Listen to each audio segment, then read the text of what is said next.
Good evening po sa bawat isa na pinagpala at patuloy na pinagpapala ng ating Panginoon. Let us once again thank God dahil meron po tayong tahimik na kapaligiran, meron tayong internet na nagagamit, may kuryente po tayo at higit sa lahat, meron po tayong mga mahal sa buhay na kasama natin sa gabing ito. Amen po ba? So ang pag-uusapan po natin tonight ay pinamagatan po na God's purpose for mankind. So, bakit ba tayo nilikha ng Panginoon? Ano ang dahilan bakit tayo nilikha? Pero bago po natin talakayin ng mga bagay na yan, tayo po muna ay muling lumapit sa ating Panginoon. Let us pray. Heavenly Father, once again, Lord God, we come before your holy throne at nagpapailalim kami, Panginoon, sa iyong banal na kapangyarihan. Hayaan mo lang, Lord, na ang buhay namin ay patuloy na magbigay ng kaluguran sa iyong puso. Patuloy mo kaming tulungan, Panginoon, na maging tapat sa iyo upang, Lord, patuloy kaming mapalapit sa iyong puso. Hayaan mo lang, Lord, na mga salitang marinig namin tonight, Lord God, ay patuloy na magpatatag at magpalago ng aming pananampalataya. Help us more, Lord God, na mapalapit sa puso mo at tulungan mo kami, Lord, na maging tapat sa iyo. Pagpalain mo, Ama, ang lahat ng mga anak mo na makakasama ko tonight sa pag-aaral at sa pakikinig ng iyong mga salita. At ikaw, Lord, ang patuloy na magpala sa mga salita mong mahahayag. Thank you so much, Lord God, and we bless your name. In Jesus' mighty name, we pray. Amen. So again, ang title po ng ating pag-uusapan sa gabing ito is God's Purpose for Mankind. Sabi po ng Genesis chapter 1 verse 26, pagkatapos doon sinabi ng Diyos, ngayon, likhain natin ang tao ayon sa ating larawan, ayon sa ating wangis. Silang mamamahala sa mga isda, sa mga ibon, sa himpapawid at sa lahat ng hayop, maging maamo o mailap, malaki o maliit. So God created man because gusto niya po na ma-reproduce sa tao ang kanyang character and will. Ano po, nais ng Panginoon ang ugali niya at ang kalooban niya ay maibahagi sa atin ng mga tao. So, hindi lang po ang kanyang character, ang kanyang will ang ibinigay sa atin, even His glory ay ibinigay din po niya sa atin. Bakit? Dahil nais din po ng Panginoon na pamahalaan natin ang lahat ng kanyang nilikha. Anyway, all that was created by God, He created all of this para po ma-enjoy natin at para po makatulong sa atin. Ano po, sa ating kapakinabangan din ang lahat ng mga nilikhang ito ng Panginoon. In that way, ipinapakita po sa atin ng Diyos na mahalaga tayo sa Kanya, na lahat ng ating pangangailangan ay inuna po niyang likhain bago niya po tayo likhain. Sabi po ng Ephesians chapter 2 verse 10, kung ano tayo ngayon ay gawa ng Diyos at sa pakikipag-isa natin kay Jesucristo ay nilikha niya tayo para sa mabubuting gawa na inihanda niya noong una pa man upang gawin natin. So God designed man to be just, loving, happy, and able to coexist with each other in society. Yung magaling makisama, yung naiintindihan ang lahat, ano po, higit sa lahat, nilikha po tayo ng Panginoon to enjoy an intimate and permanent communion with Him. So again, nilikha po tayo ng Panginoon para ma-enjoy po natin yung intimate and permanent communion with Him. Pero nang pumasok po yung kasalanan, nasira ang plano ng Panginoon para sa tao. Nasira ang kanyang pangarap to create a world filled with spiritual sons and daughters. Ayaw ng Panginoon na isipin natin na obligasyon natin sa Kanya ang pagpupuri, ang pagsamba, at maging ang paglingkod. Kaya binigyan niya po tayo ng kalayaan or free will. Ano po, nasa ating pagpapasya kung maglilingkod tayo o hindi, kung mamahalin natin siya o hindi, kung susunod po tayo o hindi sa Kanyang mga kautusan, batas, at alituntunin. Binigyan po tayo ng Panginoon ng karapatan na pumili. Hindi po tayo pinipilit ng Panginoon na lumapit sa Kanya o makipagrelasyon sa Kanya at sundin ang Kanyang banal na kalooban. Binigyan po tayo ng Panginoon ng pagpipilian. Binigyan po tayo ng Diyos ng pagkakataon para pumili.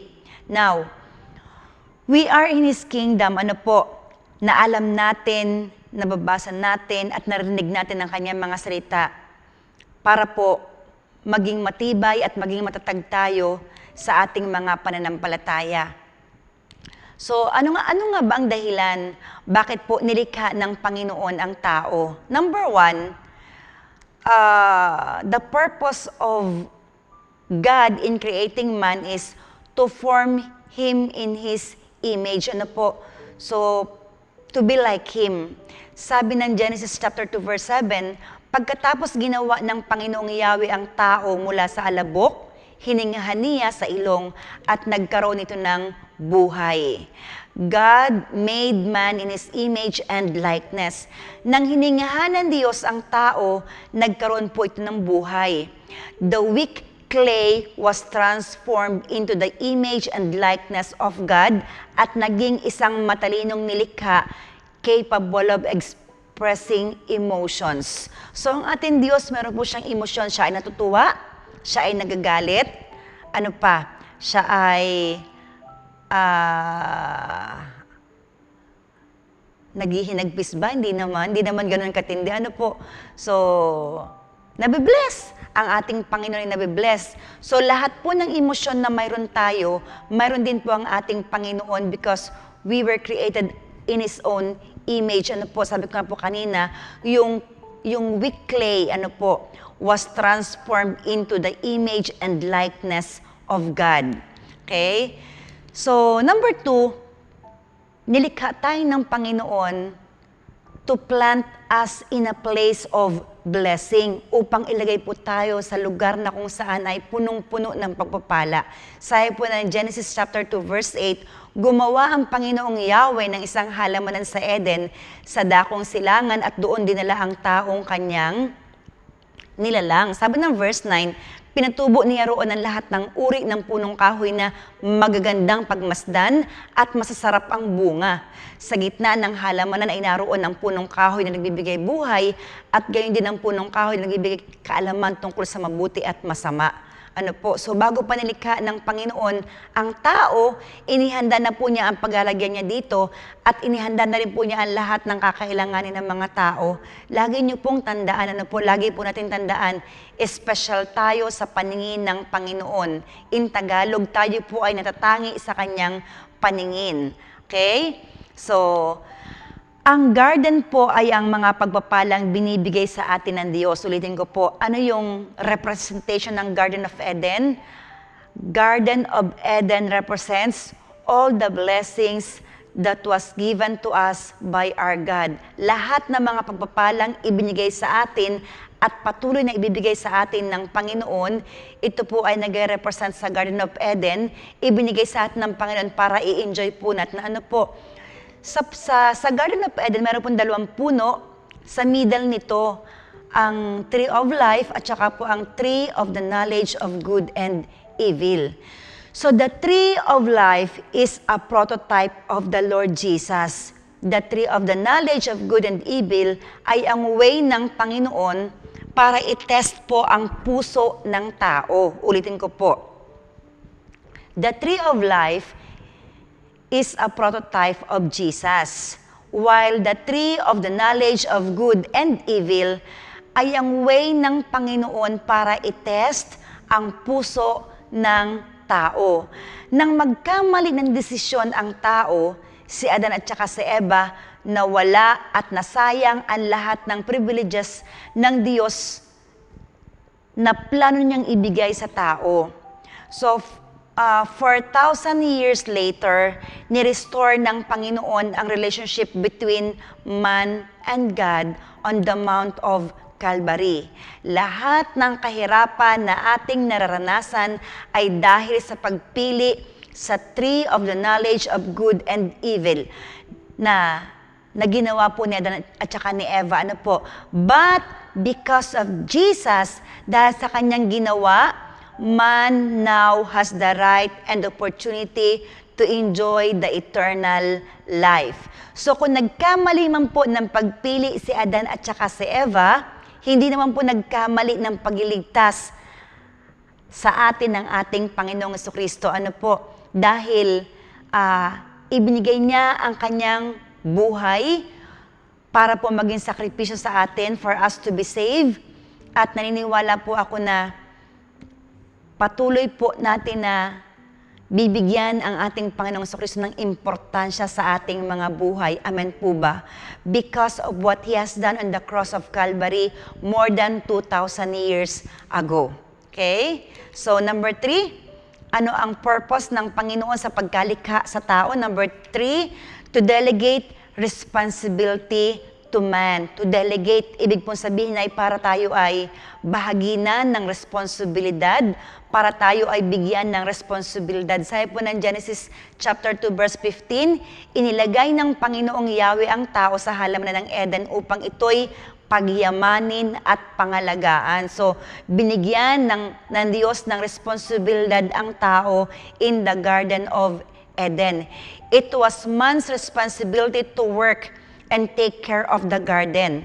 Gaya po ng ginawa ni Adan at ni Eva, tayo naman po ay binigyan ng responsibility na i-protect ang ating household, ang ating integrity, ang ating dignity, at lahat po ng mayroon tayo. Ulitin ko po, gaya po ni Adan at ni Eva, binigyan sila ng Panginoon ng responsibility inside the Garden of Eden. Tayong mga tao na kanyang iniligtas, tayong mga tao na kanyang pinagmalasakitan, tayo po ay binigyan din ng Panginoon ng responsibility na i-protect ang ating household, ang ating integrity, ang ating dignity, at ang lahat po ng mayroon tayo. Now, question, why do we need to protect our household, our integrity, and our dignity? Para makita po ng mga tao sa paligid natin na iba tayo. Ano po, lagi ko sinasabi, we need to let the people see that surround us na tayo po ay iba. Iba ang ating ginagawa, iba ang ating iniisip, iba ang ating goals, ano pa? Iba ang ating mga pagpapasya, iba ang ating kilos, iba ang ating pagtingin sa mga problema, sa mga pagsubok. Like pong sinasabi sa inyo yan, ano po? So, bakit? To let them see na iba ang mga mananampalataya, na iba ang nagtiwala sa Panginoon, na meron tayong pagkakaiba sa kanila. Ano po? So, ano ba ang pinapahalagahan ng mga tao ngayon? Paki-comment down nga po. Sa tingin mo, ano ba ang pinapahalagahan ng mga tao ngayon? Kasi sabi ko po sa inyo, kinakailangan po nating ipakita sa mga tao sa paligid natin na iba tayo. Iba yung ating pinapahalagahan, iba yung ating ginagawa. Now, the question is, ano ba ang pinapahalagahan ng mga tao ngayon? Yung mga pangkaraniwang tao, yung hindi nakakakilala sa Panginoon. At siguro tayo na naman nakakilala sa Panginoon. Ano po? So, ano ang pinapahalagahan nila at ano yung pinapahalagahan natin? Paki-comment down po below.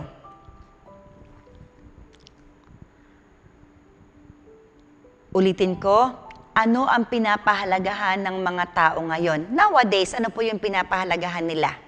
Ano yung mahalaga sa kanila? Okay?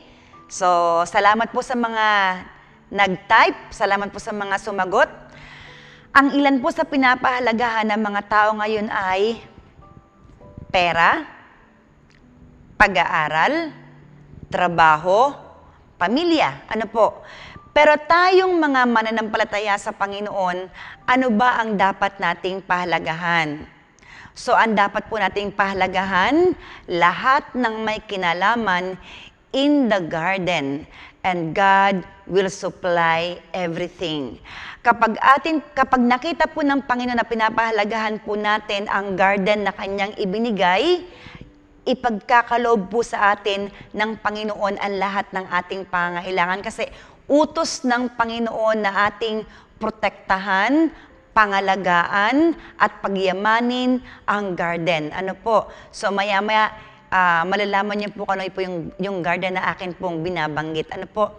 So, umasa po tayo sa Panginoon. Ano po? And that is what we call blank. Pakitype po ulit sa baba. Kapag tayo po'y umaasa sa Panginoon, ano po ang tawag doon? So, tungkulin ng lahat ng mga mananampalataya na umasa sa Panginoon. Amen po. At kinakailangan po nating maipakita sa Panginoon na tayo ay umaasa sa Kanya. Kasi kapag nakita ng Lord na hindi tayo umaasa sa Kanya, ibang usapan na po yun. Pero kapag nakita ng Panginoon na umaasa tayo sa Kanya, na sinasabi natin na, Lord, hindi ko kayang gumawa without you. Lord, hindi ko kayang gumawa nang hindi mo ako tinutulungan. Lord, kailangan ko ang tulong mo. So ano pong tawag doon? Ang tawag doon kapag humihingi po tayo ng tulong sa Panginoon, kapag umaasa po tayo sa Panginoon, that is what we call faith. Ano po? In Tagalog, pananampalataya. Ang tawag po, kapag tayo'y umaasa sa Panginoon ay sumasampalataya tayo sa Kanya. Kapag ang tao ay hindi umaasa sa Panginoon at gumagawa para lang sa kanyang sarili, ang tao pong ito ay walang pananampalataya. Di ba sabi ng Biblia, the just shall live by faith. In Tagalog, ang matuwid ay mabubuhay sa pananampalataya. So tayong mga mananampalataya, tayong mga tinawag ng Panginoon, kinakailangan pong mabuhay tayo sa pananampalataya. Kinakailangan pong makita ng Diyos at ng mga kapwa natin mananampalataya na tayo umaasa sa Panginoon. Ay ano pastora, hindi na ako maghahanap buhay, hindi na ako mag-aaral, hindi na ako lalabas ng bahay, aas na lang ako sa Panginoon. Hindi po ganun ang ibig ko sabihin kasi ang pananampalatayang walang gawa ay patay. Kung meron tayong pananampalataya, kinakailangan din naman po natin na gumawa. Kinakailangan din naman po natin na kumilos. Ang sinasabi ko po na umasa tayo sa Panginoon, bago tayo gumawa ng mga bagay na naiisip nating gawin, bago tayo gumawa ng mga bagay na dapat nating gawin, kinakailangan po muna nating ilatag sa Panginoon, ipanalangin sa Panginoon, humingi po tayo ng sign if it is the will of the Lord in our lives. Kasi kung humihingi tayo, kung nagpipray tayo at walang tugon ang Panginoon, tumigil ka muna. Stop for a while. Kasi baka hindi kalooban ng Panginoon yan. Baka hindi mo kasama ang Panginoon. And when we read the Word of God, ang isang mananampalataya na kumikilos at lumalakad nang hindi niya kasama ang Panginoon, ang dulo po ng kanyang tinatahak na daan, na landas ay kapahamakan. Hindi po siya nagkakaroon ng katagumpayan. Pastora, paano sabi yan? You read the Word of God. You read the Bible.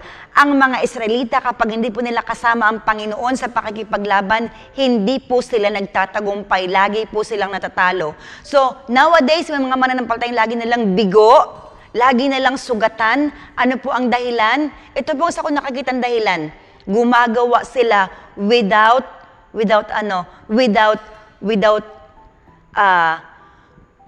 putting before the Lord yung mga plano nila. Gumagawa sila na hindi po nila inilalatag sa harapan ng Panginoon ang kanilang mga plano. Ang sabi ng kawikaan, nasa atin ang pagpaplano pero nasa kamay ng Diyos ang katagumpayan. We can plan. Kahit na anong pagplanuhan natin, pwede natin gawin yun, kaya natin gawin yun kasi binigyan tayo ng Panginoon ng karunungan. Ano po, meron tayong wisdom, meron tayong knowledge, meron tayong understanding. Kaya lang ang tanong, saan galing ang iyong wisdom, ang iyong knowledge, ang iyong understanding? Kasi pwedeng galing sa mundo, pwedeng galing sa Panginoon. Kung galing sa Panginoon ang iyong wisdom, ang knowledge mo at ang iyong understanding, naiintindihan mo na hindi ka pwedeng gumawa at hindi ako pwedeng gumawa ng mga bagay na hindi po natin sinasabi sa Panginoon, ipinagpapaalam sa Panginoon, hindi po natin idnadaan sa pananalangin. Ano po?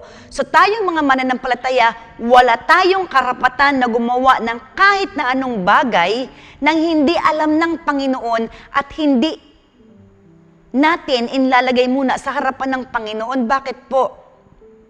Ang sabi ng Biblia, hindi na po tayo ang naghahari sa ating buhay, kundi ang Panginoong Jesucristo na. So, kung hindi na po tayo ang naghahari sa ating buhay, kung hindi na po tayo nabubuhay sa ating sarili, kundi ang Panginoong Jesucristo, wala tayong karapatan na mag-decide para sa ating sarili. Ang meron lang karapatan na mag-decide sa ating sarili ay walang iba kundi ang Panginoong Jesucristo. Bakit? Because sinasabi ng salita ng Panginoon na hindi tayo nabubuhay sa ating sarili, kundi ang Panginoong Jesucristo na nabubuhay sa ating sarili. Okay? So, ulit, kapag tayo po'y umaasa sa Panginoon, ito po ay tinatawag nating pananampalataya. Sumasampalataya tayo sa Panginoon. Next, number 4. Ano ang dahilan? Bakit create ng Diyos ang tao? To give Him freedom of choice, upang bigyan siya ng kalayaan na pumili. Ano po? Yung binasa po natin kanina ng mga verses, nang ilagay ng Panginoon si Adan at saka si Eva sa Garden of Eden, binigyan sila ng instructions, pinagbilinan po sila ng mga do's and don'ts. Sabi ng Panginoon, lahat ng mga yan, pwede niyong kainin, pwede niyong hawakan, pwede niyong titigan, pwede niyong i-enjoy. Pero kapag nagawi kayo or napunta kayo sa center ng garden na ito, may 2 puno doon na huwag niyong papakialaman. Yung tree of knowledge at saka yung tree of life. Huwag niyong papakialaman yung 2 puno na yan, forbidden. Pero hindi po sila nakinig. Ulitin ko po ang pang-4 na dahilan kung bakit nilikha ng Diyos ang tao, para po siya ay bigyan ng kalayaan na pumili. Ano po? So, sabi ng Genesis 2:16-17, sinabi ni Lord sa tao, makakain mo ang alinmang bungang kahoy sa halamanan. You see? Merong kalayaan. Maliban sa bunga ng punong kahoy na nagbibigay ng kaalaman tungkol sa mabuti at masama. It's not an apple tree. Ano po? Hindi pinangalanan ng Panginoon ang bunga ng pagkaalam ng mabuti at masama. Ha? Hindi po siya apple. Ano po? So sabi ng Panginoon, bilin-bilin ng Diyos Ama, wag na wag mong kakain ng bungang iyon. Wag na wag. Grabe, ano? Sabi ng Lord, hindi lang yung wag wag mong kakainin, kundi sabi ng Panginoon, wag na wag mong kakain ng bungang iyon sapagkat sa araw na kainin mo iyon ay mamamatay ka. So kaya biling-bilin ng Panginoon, ng Diyos Ama, na huwag nilang kakainin ng bunga ng pagkaalam ng mabuti at ng masama. Kasi sabi ng Lord, the moment na kinain nyo yan, the moment na pinagnasaan nyo yan, the moment na pinakialaman nyo yan, mamamatay kayo. Hindi po mamamatay physically, kundi mamamatay spiritually. Mapuputol ang koneksyon ni Adan at saka ni Eva sa Panginoon. Kaya sabi ng Diyos Ama, wag na wag niyong kakainin. Ang sabi naman ni Eva doon sa ahas, sabi doon ng Panginoon, wag nilang hahawakan, 'di ba? So hindi sinabi ng Panginoon wag nilang hahawakan, kundi wag na wag nilang kakainin. Ito lang yun, bakit ba nila nakain? Bakit ba nagkaroon ng pagnanasa na makain? Kasi sabi ng Biblia, si Eva, tinitigan niya yung bunga ng pagkaalam ng mabuti at ng masama. Nung matitigan niya yung bungang yun, alam mo yung nakita niya na parang ang sarap-sarap ng bunga, ang cute-cute ng bunga. At alam niyo, dahil tinitigan ni Eva, ano po nangyari? Siya po ay natukso. Ano po? So God's will was to create the perfect man in the perfect atmosphere and give him freedom. Ito sana yung gusto ng Panginoon, makagawa siya ng perpektong tao sa perpektong kapaligiran o perpektong mundo at bigyan siya ng kalayaan sa perpektong mundo. Binigyan ng Diyos ng kapangyarihan ang tao para pumili at gumawa ng tama. Inutusan ng Diyos ang tao na huwag kakainin ng bunga ng pagkaalam ng mabuti at masama. Sinabi rin ng Panginoon na kapag sumuway kayo, paparusahan ko kayo. Ano ang parusa?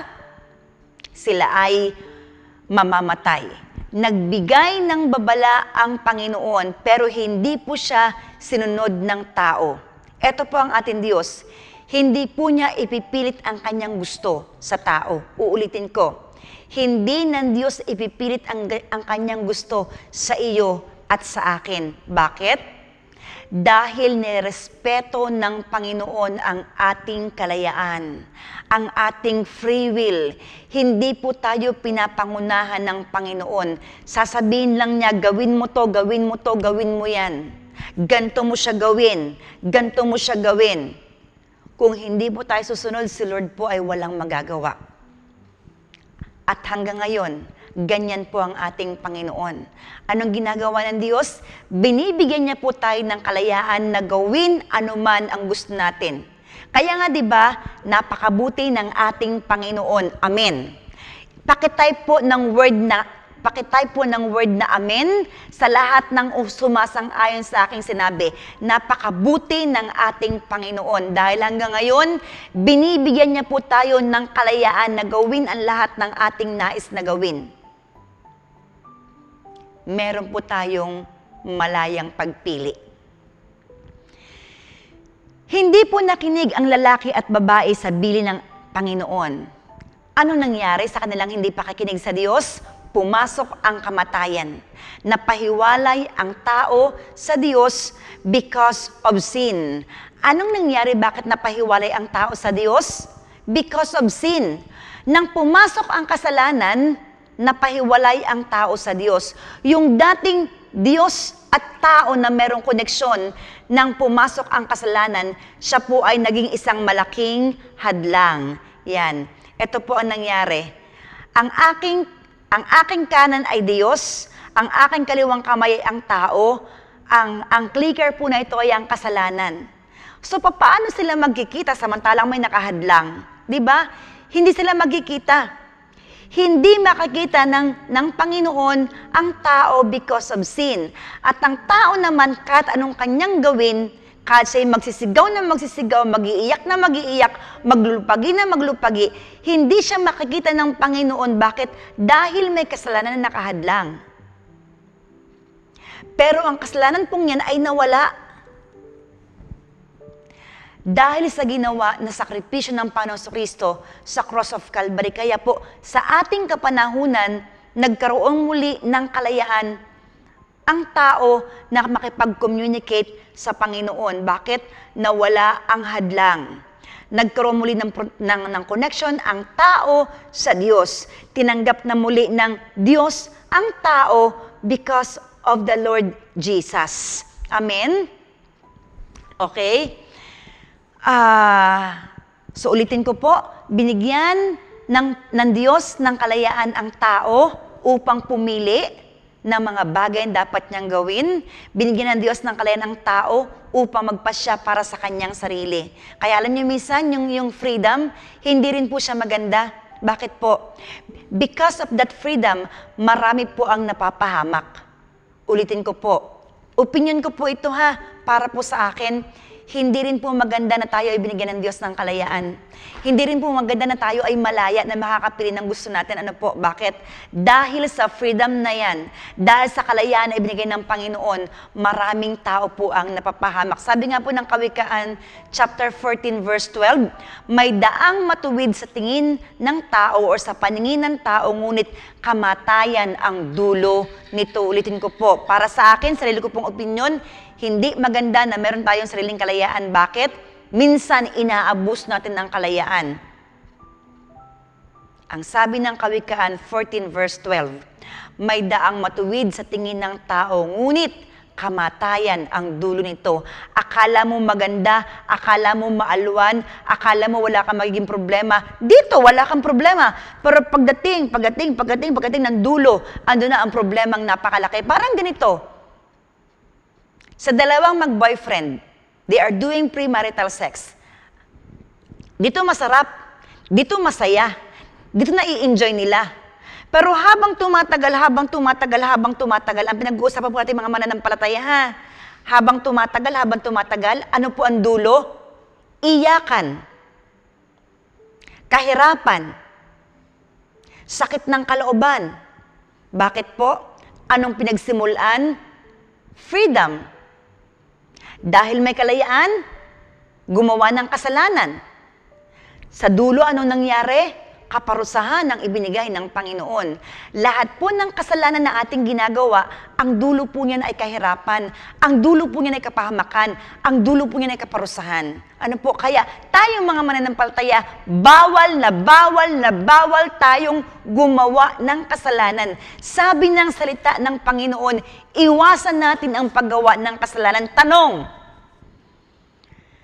Pastora, naiiwasan ba ang paggawa ng kasalanan? Kayo po ang sumagot sa tanong ko. Pakitype po sa baba, Pastora, naiiwasan ba ang gumawa ng kasalanan? Paki-comment down po.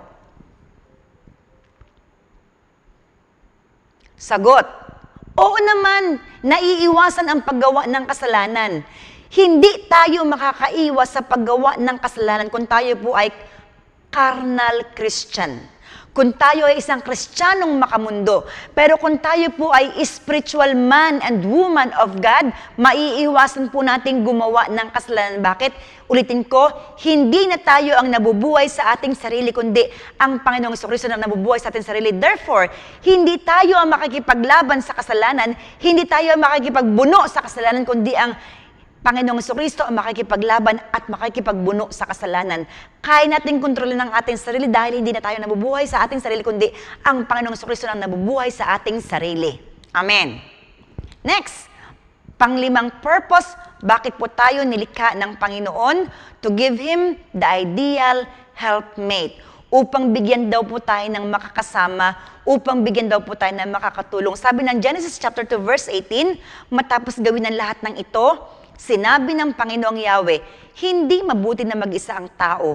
Bibigyan ko siya ng angkop na makakasama at makakatulong. Natatandaan ko po, kapag binasa po natin ang salita ng Panginoon, una po nilikha ng Panginoon ang lalaki, di ba? Tapos ay, nang malikha niya ang lalaki, sabi niya, bigyan mo lahat ng hayop na yan, bigyan mo lahat ng pangalan. Ikaw ang bahala magbigay ng pangalan. At napakatalino po ng ating ninuno, napakatalino po ni Adan. Bakit? Dahil lahat ng hayop na ating pong nakikita sa mundong ito, siya lang po mag-isa ang nagbigay ng pangalan. So, nalikhain ng Panginoon lalaki, nakita niya na hindi po ito masaya. Andun ang lahat ng hayop na kanyang nilikha, nabigyan na ng pangalan, pero still hindi pa rin po siya masaya. Kaya nag-come up ang Panginoon sa gandang pagkapasya. Bibigyan ko siya ng angkop na makakasama at makakatulong. Now, one of the reasons God created the woman was to give man a perfect companion. Ano po? Because of it, God created marriage. Ang unang lalaki at babae na nakaranas ng kasal ay si Adan at saka si Eva. Ang unang lalaki at babae na ikinasal ng Panginoon ay si Adan at saka si Eva. Now, kapag nagkakilala ang lalaki at babae, they feel an attraction that leads to love, na reason para magpakasal sila. Kapag nagkita ang lalaki at babae, hindi naman agad love ang kanilang naramdaman, di ba? Una muna yung attraction. Kapag nagkaroon ng attraction, mag-uusap, magdi-date, at doon nade-develop ang love. Ano po? Kapag tunay ang pagmamahal na meron ang lalaki at babae, both of them, nagsisikap na mapasaya ang bawat isa. Ang tunay na pagmamahal is not selfish. Ulitin ko po. Kapag nagkakilala ang lalaki at babae, they feel an attraction that leads to love, na reason para magpakasal sila. Ang tunay na pagmamahal is not selfish. Okay? So number 6, na reason bakit ginawa ng Panginoon ng tao, to entrust Him with His authority, upang ipagkatiwala sa tao ang authority na mayroon ang Panginoon. Sabi ng Genesis 2 verse 19, kaya mula sa lupa ay lumikha ang Panginoong Yahweh ng mga hayop sa parang at mga ibon sa himpapawid. Dinala niya ang mga ito sa tao upang ipaubaya rito ang pagbibigay ng pangalan sa mga iyon.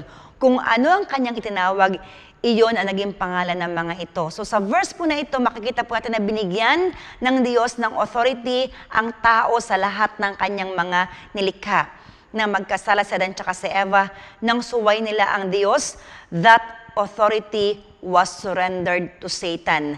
Nawala ang authority ibinigay ng Panginoon kay Adan at saka kay Eva nang sila ay magkasala. Kakalungkot, ano po? Okay na sana ang kalagayan nila malaya, masaya, nai-enjoy nila ang presence ng bawat isa, nai-enjoy nila ang presence ng Panginoon. Kaso nang pumasok ang kasalanan, nakakalungkot ang nangyari dahil nawala ang lahat.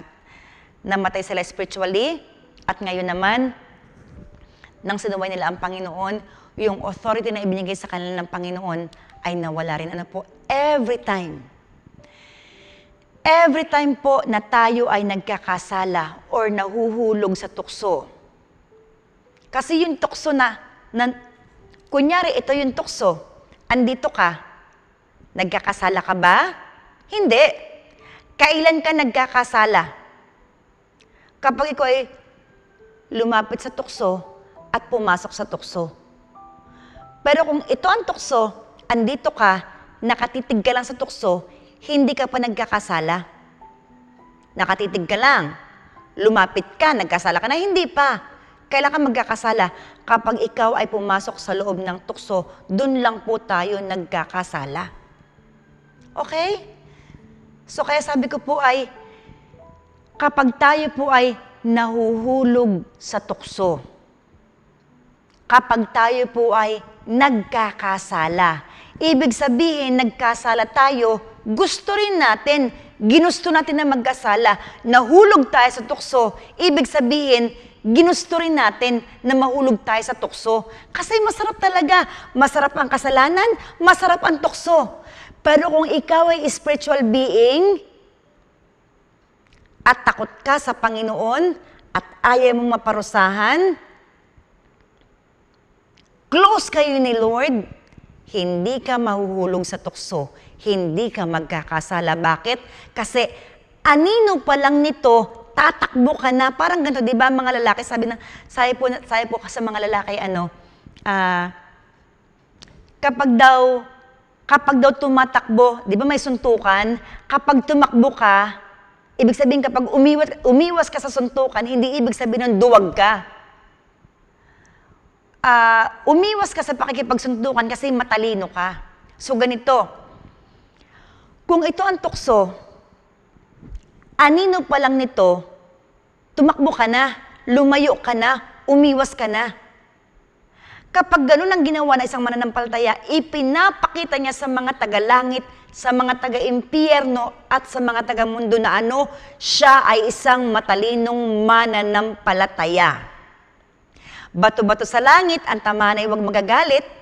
Halimbawa, lalaki, naglalakad ka, galing kang trabaho, pauwi sa bahay nyo, meron kang nadaanan ng mga nag-iinom. Tinawag ka, tukso ha, tukso. Pre, shot muna. Pas pare, hindi, shot muna. Wala ka namang pakikisama eh. Umupo ka muna din eh. O di umupo ka. Anong sabi ko? Anino pala ng kasalanan, layuan mo na. Umupo ka, naamoy mo yung alak. Bango. Ay grabe, parang hindi ka mapapakali hanggat di ka nainom. Bakit mo naamoy yung alak? Umupo ka. Bakit hindi ka mapakali hanggat di ka umiinom? Naamoy mo. Lumapit ka dun sa tukso. Anong sabi ko kanina? Anino pa lang ng tukso, anino pa lang ng kasalanan, lumayo ka na. Kasi ganito, kung alam ng mga tao sa paligid mo na ikaw ay isang believers, na ikaw ay isang mananampalataya, na ikaw ay isang follower ni Jesus, kapag tinawag ka nila at ikaw ay humindi, ito lang ang sasabihin nila, wag mo nang tawagin, born again yan. Bakit?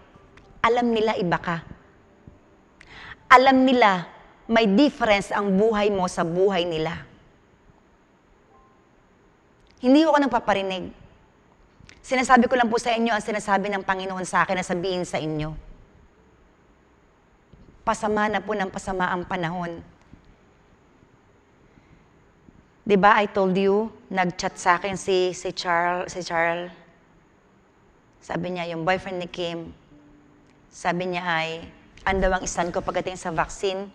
Sabi ko sa kanya, hanggat hindi compulsory, wag kayo magpa-vaccine dyan. Sabi ko, kung compulsory, wala tayong magagawa. Paano kung yung vaccine na yon, na andun na ang tatak ng 666? Nakita ni Lord, biglang nag-caught up. Meron tayong kasalanan na nasa buhay natin. Meron tayong lihim na kasalanan na ginagawa. Makakasama po tayo sa caught up? Di ba hindi? Bakit? Sino lang makakasama sa caught up? Yung merong malinis na puso, yung merong dalisay na puso, yung tao na sumusunod sa salita ng Panginoon, hindi makakasama sa caught up, hindi makakapasok sa langit ang mga taong sumusuway sa kautusan ng ating Panginoon. Amen. Ulitin ko po. Every time na tayo po ay nagkakasala at nahuhulog sa tukso. Yung authority na ibinigay sa atin, na ni-restore ng kamatayan ng Panginoong Kristo. Muli po ay isinusuko natin sa kaaway. Huwag ganun. Pinagtatawanan tayo ni Satan. Nasasaktan ang Panginoon. Nasasaktan sa Jesus, nasasaktan ng banal na Espiritu. Amen. Mamuhay po tayo ng matuwid sa harapan ng ating Panginoon. Okay? Nang mamatay po si Jesus sa cross of Calvary, ibinalik niya sa lahat ng mga sumasampalataya sa Kanya ang authority na ninakaw ni Satan kay Adan at saka kay Eva. Ulitin ko po ha. Sabihin niyo na makulit ako. Gusto ko lang po na matanim sa inyong puso't isipan. Every time na tayo po ay nagkakasala at nahuhulog sa tukso, yung authority na meron po tayo ay isinusuko nating muli kay Satan. Parang ganito, kung ako ay nagkakasala, or kung ako ay nagkasala at nahulog sa tukso, eto ang sinasabi ko, kunyari nasa harap ako sa Satan, ako ay nagkasala, ako ay nahulog sa tukso, eto yung authority, sabi ko, oh Satan, ito na yung authority ko, sa'yo na ulit. Mas masarap magkasala, mas masarap mahulog sa tukso. Diba? Huwag ganun. Bakit po? Hindi biro ang dinanas ng Panginoong Kristo na kahirapan para lang makuha ulit yung authority na yan sa kamay ni Satan. Diba? Sabi ko sa inyo, namatay si Jesus, bumaba po siya sa impyerno. Hindi ko na matandaan kung sino nung nagsabi no, si Benny Hinn ba? Si Mary Kay Baxter, ba't ko na matandaan kung sino? Sabi po ay, bumaba si Jesus sa hell, kinuha sa bewang ni Satan ang susi. Susi ng ano? Susi ng libingan. Ano pang susi ang kanyang kinuha? Susi ng Hades. Ano pa? At susi ng kalayaan natin. Lahat pong yan ay kinuha ng Panginoong Kristo. Saan? Sa bewang ni Satan. Okay? Ulitin ko po, yung kamatayan ng Panginoong Kristo sa cross of Calvary, ito po ang naging dahilan para mabalik sa atin ang authority na kinuha ni Satan ng kanyang malinlang, maloko si Adan at saka si Eva, madaya. Ano po? And now, tayo po, being God's children, we have that authority again.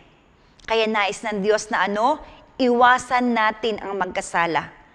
It is God's desire for us to fulfill His purpose. Wala pong ibang pangarap ang Panginoon, kundi ang makasama niya tayo forever. Let us always remember that we are spiritual being, that tayo po na nabubuhay sa ating kapanahunan ngayon, tayo po ay nabubuhay inside this body. Ano po? Again, we are a spiritual being that lives inside the human body. Ang nasa labas po ay human body, ang nasa loob po ay espiritu at kaluluwa. It is important for us to take care of our spiritual life daily. Ulitin ko po, mahalaga po sa bawat isa sa atin na maingatan po natin ang ating buhay spiritual sa bawat araw. Now, in an act of faith, puntahan po natin yung Garden of Blessing. Pastora, paano yun? Let us look at the cross of Jesus. Iwanan po natin dun lahat ng humahadlang sa atin, sa ating pananampalataya para ma-enjoy po natin ang buhay kasama ang ating Panginoon. Protect and take care of the garden. Ito na yung tanong ko kanina. Pastora, ano ba yung garden na sinasabi mo? Ang garden po na sinasabi ko ay yung buhay natin at yung mga pagpapalang ibinibigay sa atin ng Panginoon. Anong gagawin natin sa buhay natin at sa mga pagpapalang ibinibigay sa atin ng Panginoon? Protektahan po natin at pangalagaan po natin. Yan din ang sinabi ng Panginoon kay Adan at saka kay Eva. You have to protect and take care of the garden. Sabi ng Diyos Ama, sabi ni Yahweh kay Eva at saka kay Adan. Now, tayo pong lahat, nagkaroon tayo ng relasyon na muli sa Diyos Ama. Nagkaroon po tayo ng connection sa Diyos Ama because of the Lord Jesus Christ. So sinasabi po sa atin ulit ngayon ng Diyos Ama, ng ating Panginoon na we need to protect and take care of the garden. Ano yung garden? Ito po yung buhay natin at yung mga pagpapalang ibinibigay sa atin ng Panginoon. We need to protect our home, especially yung mga tatay na nanonood po ngayon, na nakikinig po ngayon. Protect your home. Ano po? Kayo ang haligi ng tahanan. Hindi po pwedeng may anay ang haligi. Hindi po pwedeng may bukbuk ang haligi. Hindi po pwedeng mahina ang pundasyon ng haligi. Dapat po kayo ay matatag. Ano po? Kasi kung matatag ang haligi, kahit na anong intensity ng lindol na umuga dyan, hindi ho yan matutumba. Kapag ang haligi na ho ang natumba, wala na hong magagawa ang bahay kundi ang bumagsak. So, mga ama, protect your home. Guard your holiness and your integrity and your dignity. Nanay at tatay, ate at kuya, bunso, lahat ng pamilya, maniwala po tayo na hindi nagkamali ang Diyos nang ibigay niya sa iyo at sa akin ang mga kasama natin ngayon sa ating buhay. Amen? God has a purpose kung bakit nandiyan yan sa buhay mo. At mabuti ang ating Panginoon. Amen po ba? At dahil mabuti ang ating Diyos, dakila, makapangyarihan, matalino, ano po ang dapat nating gawin? Purihin siya, sambahin siya, pasalamatan siya, at bigyan siya ng karangalan. Amen. Dahil hindi pa po tayo ipinapanganak, pinagmalasakitan na po tayo ng Panginoon. Hindi pa po tayo nabubusis na pupunan ng ating Ama. Tapos na ang plano niya sa ating mga buhay. Amen.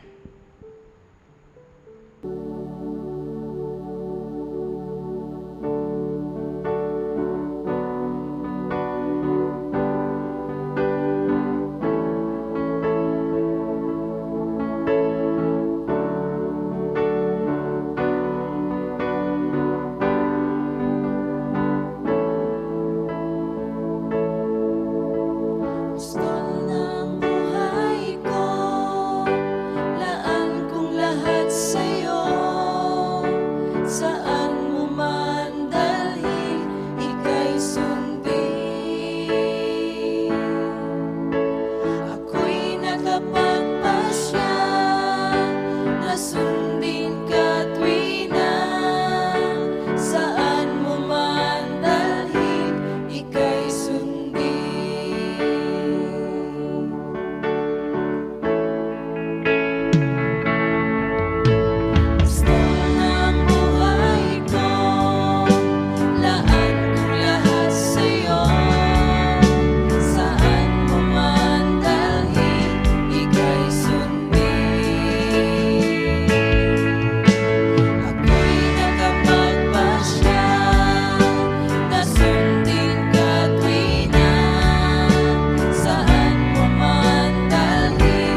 Nawa po patuloy nga pong pakinggan ng Panginoon ang ating mga pagsamba at kalugdan po nawa niya ang lahat nating ginagawa. Sama-sama at patuloy po tayo magpuri at sumamba sa banal niyang tahanan. Tayo po'y manalangin. Lord, salamat Panginoon sa iyong mga salita. Thank you Lord God for informing us the reasons kung bakit mo kami Lord ginawa. Tulungan mo nga kami Lord na pangalagaan namin Lord at proteksyonan ang aming garden Panginoon. Ang garden Lord na ibinigay mo sa amin. That is our lives Lord and our blessings. Hayaan mo lang Lord na maging matalino kami O God sa paglaban sa mga tukso, sa paglayo sa mga kasalanan. Tulungan mo kami, Ama, na maging tapat sa iyo. Hayaan mo lang, Lord, na patuloy na maging connected kami sa iyo, O Diyos. Tulungan mo kami, Lord, na maging matapang at maging matatag, Panginoon, sa lahat ng pandaraya na ilalagay ng kaaway sa aming harapan. Sa lahat, Lord, na mga inihahain niya, Panginoon, sa amin, hayaan mo lang, Panginoon, na magkaroon kami, Lord, ng sharp discernment para ma-discern namin, Panginoon, ang mga bagay na mula sa iyo at ang mga bagay na mula sa kaaway. Tulungan mo kami, Lord, na maging matalino. Hayaan mo rin, Panginoon, na ang mga salita mo ay patuloy na maghari sa aming mga buhay. Maintindihan namin, Lord, maunawaan namin, Panginoon, tumayo kami, Lord, na may katatagan sa iyong mga salita at lagi namin, Lord, i-remind ang aming mga sarili, Lord God, sa pangako mo sa amin, O Diyos. Tulungan mo kami, Panginoon, na maging isang mabuting anak mo. Tulungan mo kami, Lord, na patuloy na maging tapat sa iyo, O Diyos. Hayaan mo lang, Lord, na cultivate namin ng garden na binigay mo sa amin at patuloy namin, Lord, ito na mapalago. Tulungan mo kami, Lord, na maging isang mabuting anak mo at maging tapat kami sa iyo. Samahan mo kami, Panginoon, sa pagpapatuloy ng buhay namin sa mundong ito. Today is Wednesday, Lord. Until Sunday, Panginoon, muli kami, Lord, na haharap sa iyo. Bigyan mo kami, Lord, ng katagumpayan sa patuloy ng pakikipaglaban namin, O God. At ikaw ang patuloy na maging Diyos namin. Maraming salamat muli, Panginoon, sa pagsama sa amin sa gabing ito. Salamat sa iyo, Banal na Espiritu, at patuloy na ikaw ang maging Diyos namin. Patnubayan mo ang daan namin, O God. Basbasan mo ang lahat naming plano. Basbasan mo ang lahat naming mga ginagawa, Panginoon. Kung makita mo, Lord, na mali ang ginagawa namin, sawayin mo kami, Panginoon. Pigilan mo kami, O Diyos, at hayaan mo lang, Lord. Lahat ng plano namin, O God, lahat ng ginagawa namin, Panginoon, ilatag muna namin sa banal mong harapan. Sabihin muna namin sa iyo, Panginoon, upang patuloy po kami maging matagumpay sa aming pamumuhay sa mundong ito, O Diyos. Maraming salamat po. Patuloy mo kaming patnubayan, gabayan, at ingatan. At ilagay mo, Lord, ang buhay namin sa banal mong harapan upang patuloy, Lord, kami maging victorious, O God. Thank you, Lord God. In Jesus' mighty name, we pray all these things. Amen.